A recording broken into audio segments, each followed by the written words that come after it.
आइए हम देखते हैं application of integration, that is to find out area under a curve.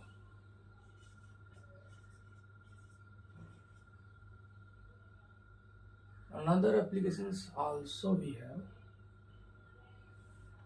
Today we study area under a curve with the help of integration.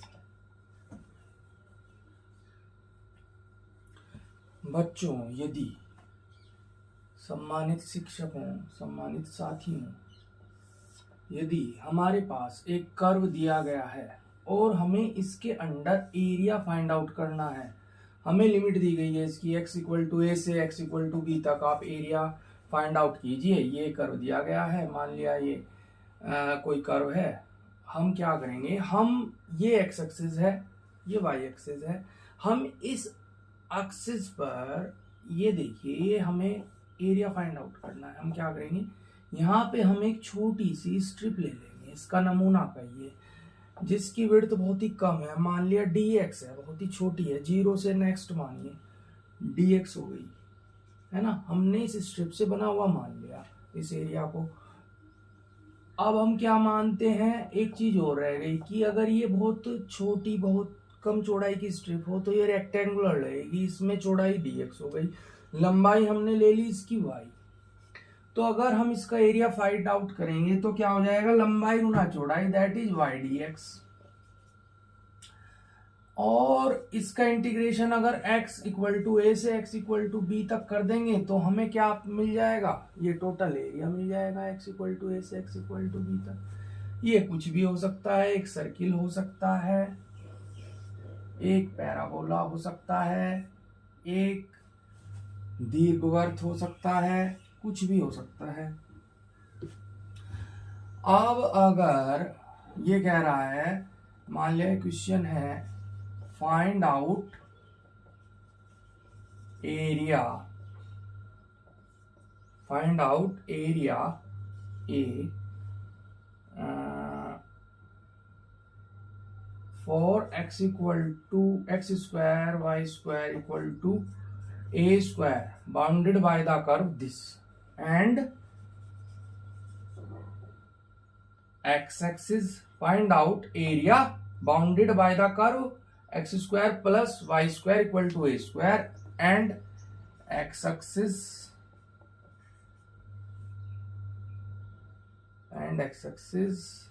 and from the limit x equal to 0 to x equal to a। तब इसका area कैसे find out करेंगे,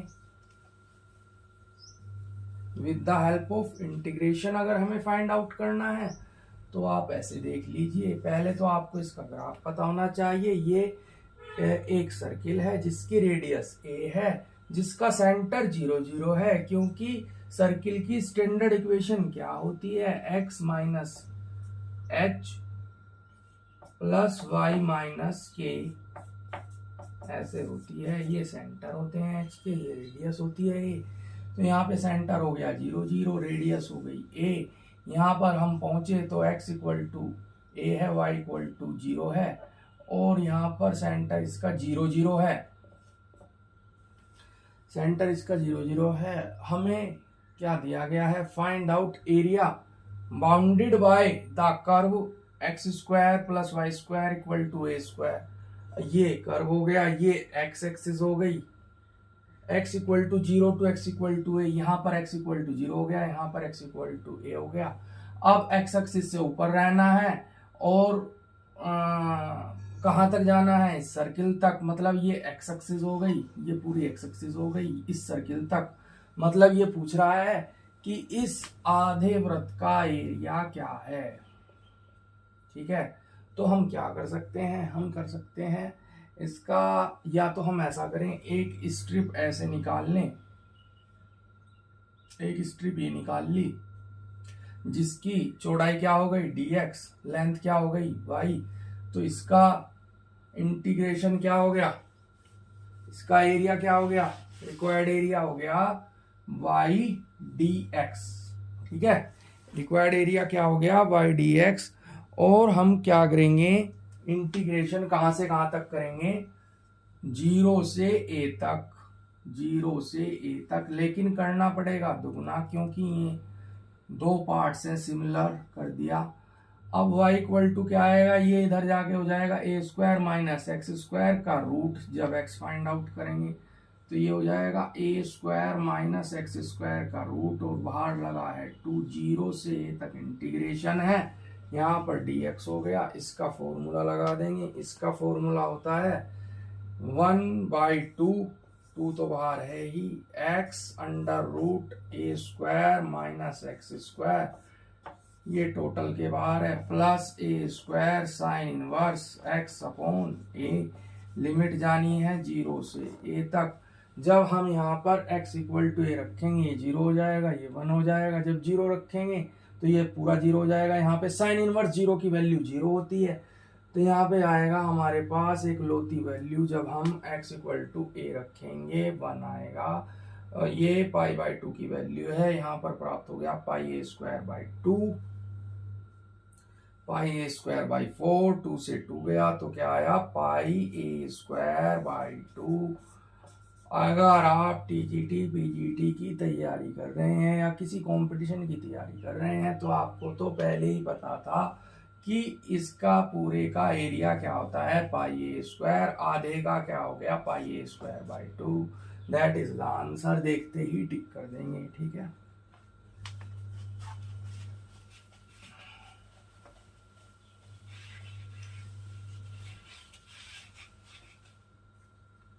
अब कुछ और देखते हैं, जैसे आपने अभी सर्किल देख लिया।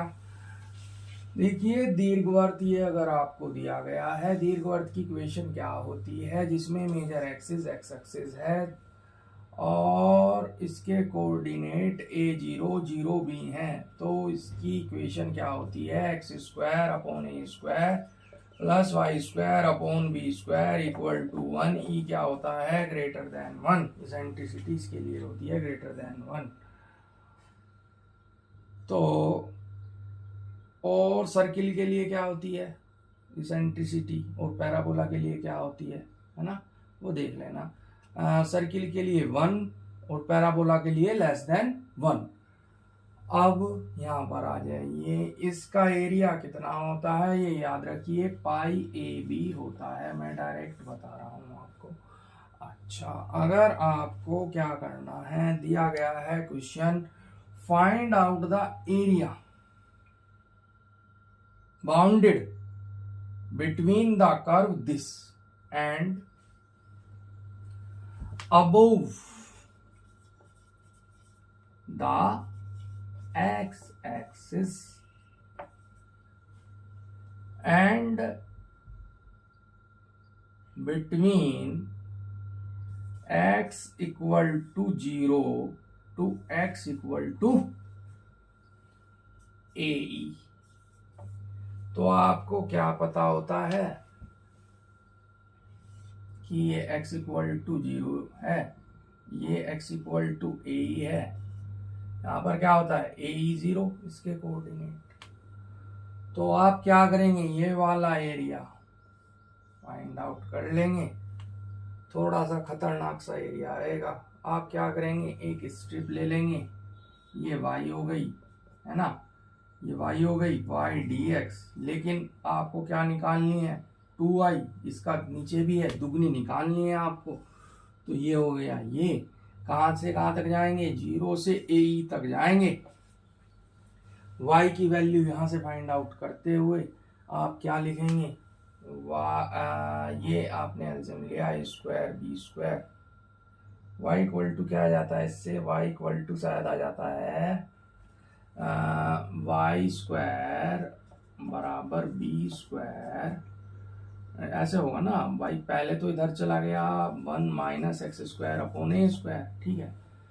फिर आप ऐसा करें, a बाहर आ जाएगा b स्क्वायर, आप क्या करेंगे, a स्क्वायर की यहाँ पर गुना कर देंगे तो a स्क्वायर ये हुआ, b नीचे वो आ रहा है एलसीएम, तो आप इसे बाहर लेंगे तो यहाँ आएगा a स्क्वायर। जब आप y निकालेंगे तो ये स्क्वायर हट जाएंगे, तो क्या आएगा y equal to b upon a। यहाँ पर इसकी वैल्यू रख देंगे, फॉर्मूला वही है जो पहले बताया था। ठीक है, इसका देख लेंगे क्या आएगा। ठीक है, लंबा हो जाएगा नहीं तो क्वेश्चन। अच्छा, एक क्वेश्चन इसमें और ध्यान आ रहा है कि अगर आपको कहा गया हो कि find out the area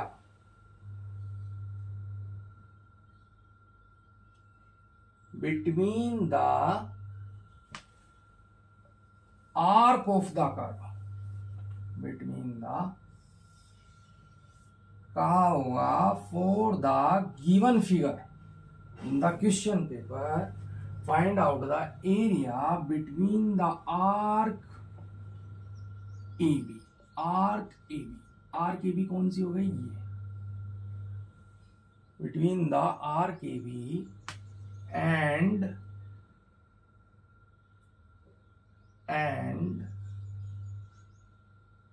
line segment a b, and line segment a b. अगर आपको ये कहा गया है तो आप कैसे फाइंड आउट करेंगे इस एरिया को? ये लाइन सेगमेंट यहाँ पर है ना, यहाँ पर है।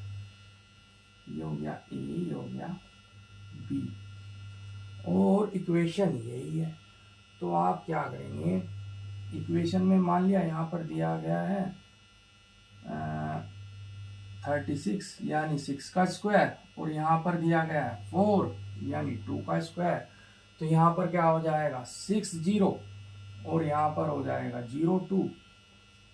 तो आप क्या करेंगे,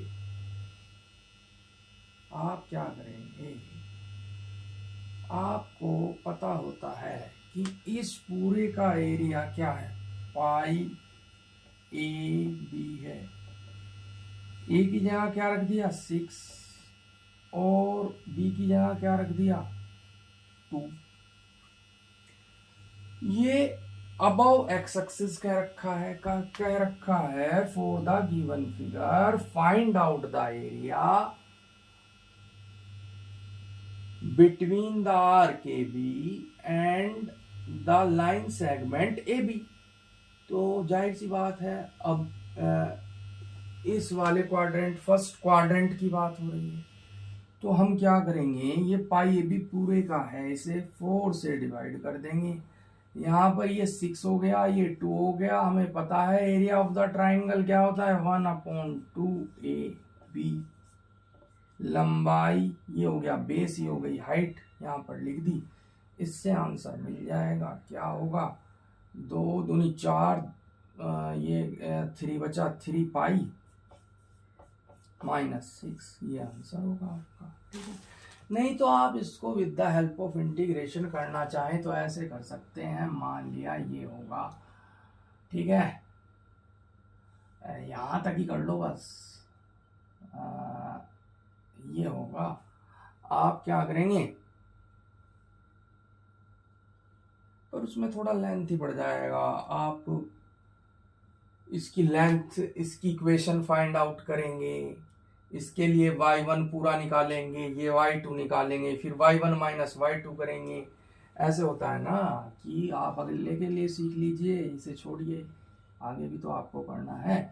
कि ये क्या हुआ आपका y1 हुआ पूरा का पूरा, यहाँ से यहाँ तक का कितना हुआ y1, और ये हुआ y2। तो रिक्वायर्ड एरिया क्या हुआ, ये पूरा y1, ये पूरा y1, और ये इतना y2, ये इतना y2। तो y1 माइनस y2 dx, ये रिक्वायर्ड एरिया हुआ आपका। आपने क्या इंटीग्रेशन किया 0 से लेकर 6 तक, ऐसे करके y1 क्या है, y1 इस कर्व की इक्वेशन से निकलेगा, ये दी गई है। y2 इसकी लाइन की इक्वेशन से निकलेगा, 2 बिंदुओं से होकर जाने वाली रेखा का समीकरण हम इससे निकाल लेते हैं। ठीक है, तो नेक्स्ट क्वेश्चन देखते हैं।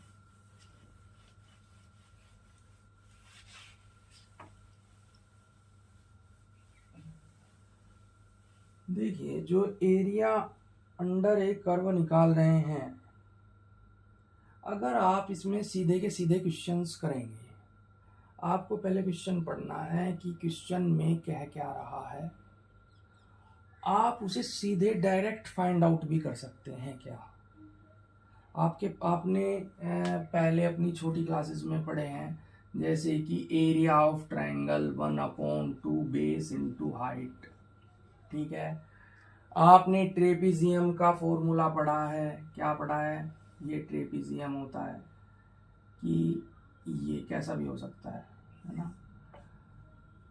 समांतर भुजाओं की लंबाइयों का योग बटे 2 गुना ऊंचाई। देखिए ऐसे ही है। ये क्या था? ट्रायंगल में था एरिया निकालने के लिए formula 1/2 base into height. Base, लेकिन यहाँ पर एक तरीके से 2 बेस हैं, तो हम क्या करते हैं, इन दोनों को जोड़कर आधा कर देते हैं, है ना। समांतर भुजाओं का योग बटे 2 गुना इनके बीच की दूरी, है ना। ये ट्रेपीजियम के लिए होता है। स्क्वायर के लिए पता है आपको, साइड का स्क्वायर। दीर्घवृत्त के लिए भी मैंने बता दिया, पाई ए बी।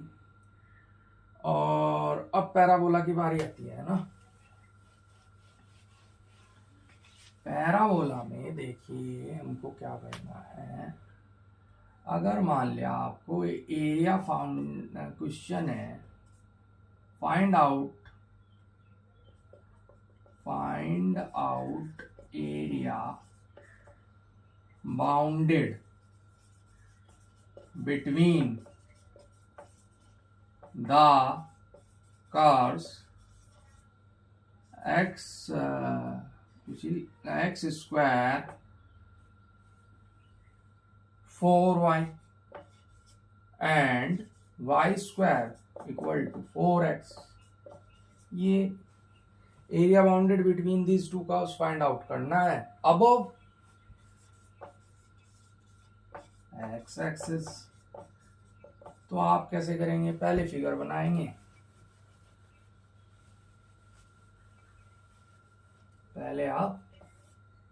बनाएंगे, आपको पता है ये स्टैंडर्ड इक्वेशंस हैं। ये y स्क्वायर बराबर 4ax हो गया और ये x square equal to 4ay हो गया। आपको सीधा सीधा पता है कि क्या करना है, कि इन दोनों के बीच का एरिया ये निकालना है। With the help of integration आप कैसे निकालेंगे? यहाँ पर क्या है, ये एरिया फाइंड आउट करना है। यहाँ से यहाँ तक की अगर हम स्ट्रिप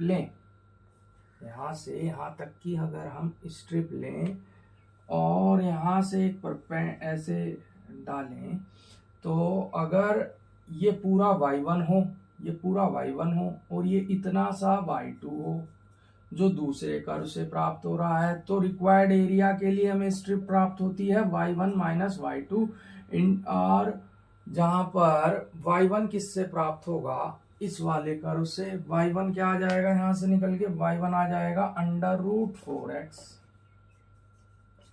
और यहां से आ जाएगा x स्क्वायर अपॉन 4। इंटीग्रेशन कर देंगे, लिमिट कहां से कहां तक होंगी? लिमिट होगी जहां पर एक दूसरे में वैल्यू पुट कर देंगे। यहां पर क्या, x square equal to 4y, तो यहां पर रख दिया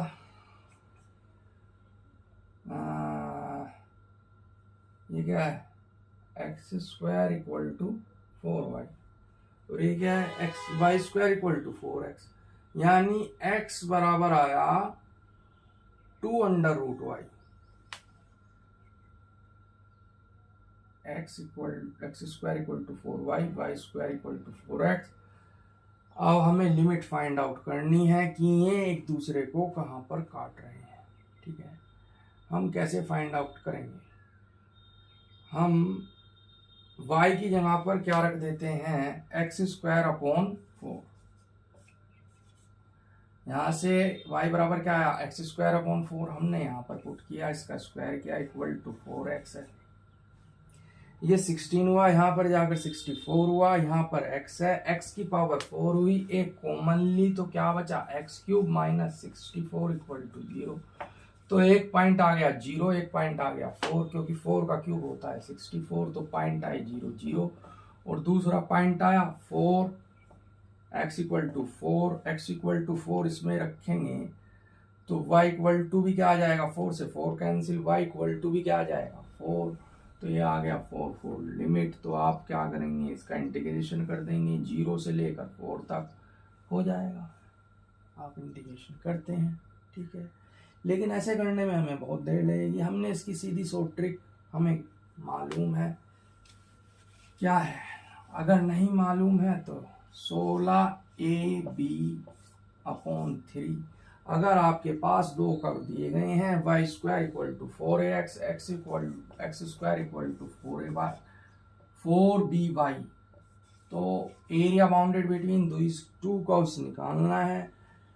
तो आप कैसे फाइंड आउट करेंगे, ये वाला a उठाकर यहाँ पे रख देंगे, b उठाकर यहाँ पे रख देंगे, अपॉन 3 कर देंगे। अभी आपके पास जो कर्व थे y square equal to 4x, x square equal to 4y, यहाँ पर दोनों 4 4 हैं, तो ये कितना हो गया, यहाँ 4 4 आ गया 16।